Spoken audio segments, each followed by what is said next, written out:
Now, that's basically some of the stuff that I wanted to go over for now. And after I'm done with that, what I wanted to do is just get right into the whole suicide forest, which is Aokigahara, I guess is what they call it.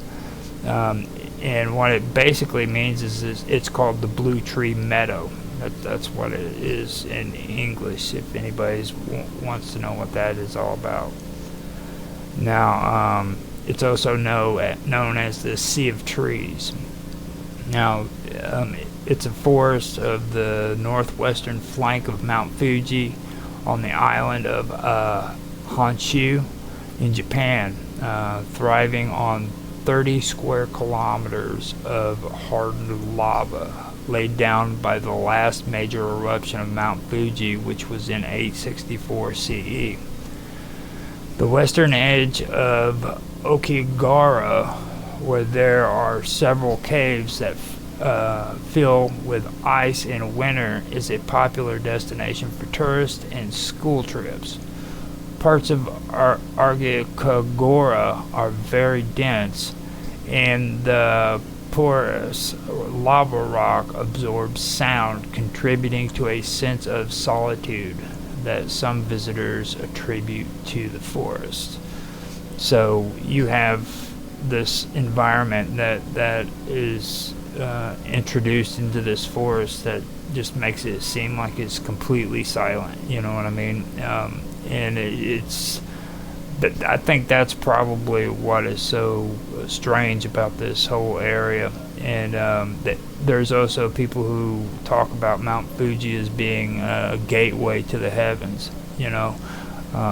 And when you hear about all of this stuff combined with the fact that they call it the gateway to heaven basically, it kind of makes you, have a bigger sense of what's going on here.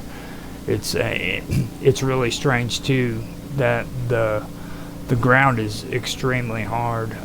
They say that you can't just go in there with cutting tools and cut the earth with like hand tools, because it's just so solid that you can't even do that in some areas.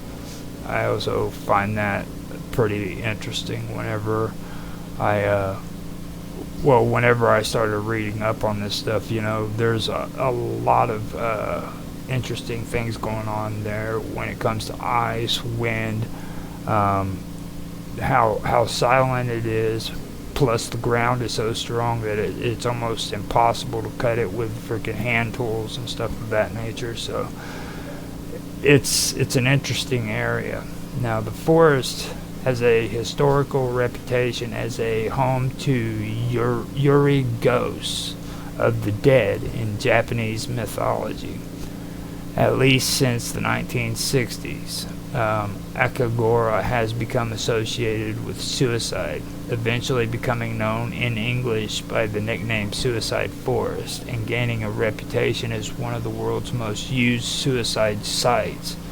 Because of this, signs at the head of some trails urge suicidal visitors to think of their families and contact a suicide prevention association. And I do know that is true. They've, believe it or not, that is probably one of the few videos, or those videos that have been put out on YouTube, that hasn't gotten in trouble. And that's one thing that really amazes me. I mean, they will literally go in there and they'll show you the sites, they'll show you where they've found dead bodies and everything, and they've never gotten in trouble for that. I always thought that was weird, with all the people that are on YouTube getting in trouble these days, and they show pictures of the suicide forest and nobody gets in trouble for it. That's completely amazing to me.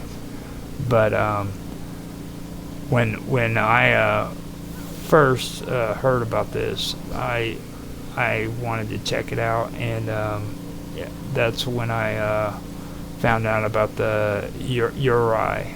Now I checked it out, and the Uri's are another topic that I do want to get more in depth with, because there's a lot of spirits that are that the Japanese believe in, which are pretty amazing.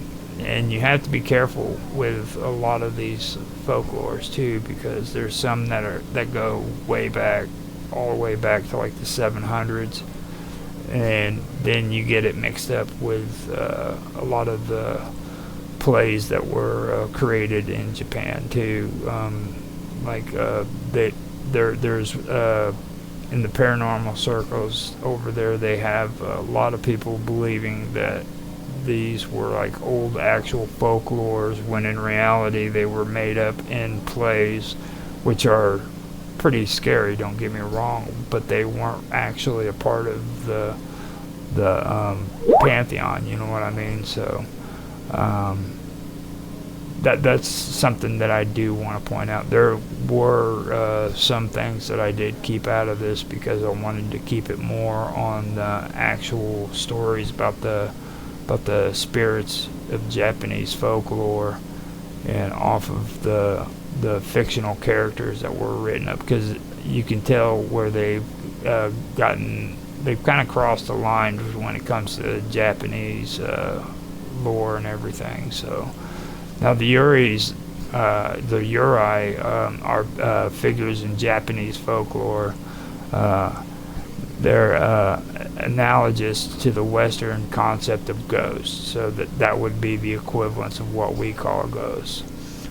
Now, the name consists of two kanji, meaning faith, or faint or dim, and rai, meaning soul or spirit. Alternative names include borai, which means ruined or departed spirit, or shiryo. Now, that's basically what they're talking about there, and it goes back into more. It gets into some more intense stories when it comes to that, and that's why I said I want to do another part that consists of that before I end this, because this goes deeper and deeper into it. Just on the mythology and the folklore, you can pull a lot of amazing stuff off of it. So with the geography, what I wanted to go over is the forest floor. Now, the forest floor mostly consists of volcanic rock, and it has designated trails that lead to several tourist attractions, such as the Nurasawa ice caves, which I just mentioned, and the Fugaku wind caves. Now, the Lake Saibat cave, that is the largest of the several lava tubes that are near Lake Sai in the Arakagora forest in the northern side of Mount Fuji. Now, it's known as a cave where visitors can observe the bats which live there. So you have a bat cave, you got a wind cave, and you got an ice cave, you know, which I think that's actually pretty cool. Other than the fact that you have to walk through a suicide forest to get to them, which is kind of odd there, but I've got to find out what Mark's doing here. He's okay, so that's what I wanted to do. Let me see how much time I actually put into that. Yeah, I wanted to get that going on before I moved on to it. Now, if anybody has any more information that they want to talk about when it comes to Mount Fuji, feel free to write it into the comment section, and I will be more than happy to check it out and maybe share it on stream if you guys are watching. But like I said, I wanted to move on and get some things going on in here and get more of this going. Now, Mount Fuji, like I said, I'll come back to it and get it going more here later on, because there are some things, and there's other topics too that I do want to bring up, especially when it comes to this. I believe it's this next one. I am not. Yeah, actually, it could be. There was a really big. Well, it was folklore, and I don't know for sure 100% how accurate it is that this is the way it played out, but I do know that they have actually got evidence that this gold mine did actually exist there. And my next topic that I want to get into is concerning the Bucci, and that's the Courtesan's Abyss. Now, this is an interesting place, or interesting folklore even, and this is taking place in the Yamanashi Prefecture. It's called the Bucci. And what it is it tells a tale of betrayal and tragedy. Now, during the Edo period, miners lured courtesans to a bridge, and that was so they could throw them into a gorge to protect the secrecy of their gold mines. Now, supposedly the spirit of these courtesans are said to haunt the area. Their cries echo through the night. Now, the story is supposed to reflect the darker aspects of feudal Japan, where human lives were often sacrificed for wealth and power, which they constantly always, that was kind of like the common theme when it comes to reading a lot of this stuff. Now, visitors to Oranbuchi report ghostly apparitions and an overwhelming sense of dread. Now, Kurakawa Gold Mine is what this is all about. The Kurokama Gold Mine is located in the Kurokama Kenzan Mountain, and it's an ancestral home of the Takeda clan. Now, during the 1570s, the mines was at its peak, providing the leader Takeda Shingen with great power and influence. History states that at the time, the miners were serviced by at least 55 courtesans. These women were there to entertain the men as they wanted. But when the mine started to dry up and became redundant, the area was to be abandoned and the women were not needed anymore.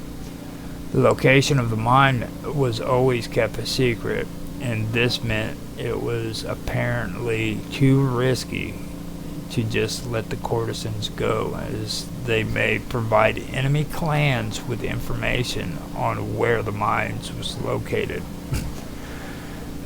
A brutal plan to get rid of the women that involved building a platform over the gorge was put in place. As the women stood on the stage practicing for a welcome party that would never happen, the supports were taken out by the men and the women fell to their deaths. Legend has it that you can hear the wails and cries of the women to this day. So, that is basically what the story is about. So the Kurakawa gold mine was supposedly, or it was a gold mine located in the city of Kashu, Yamanashi, Japan, which was in operation for several hundred years from the Sengoku period into the modern era.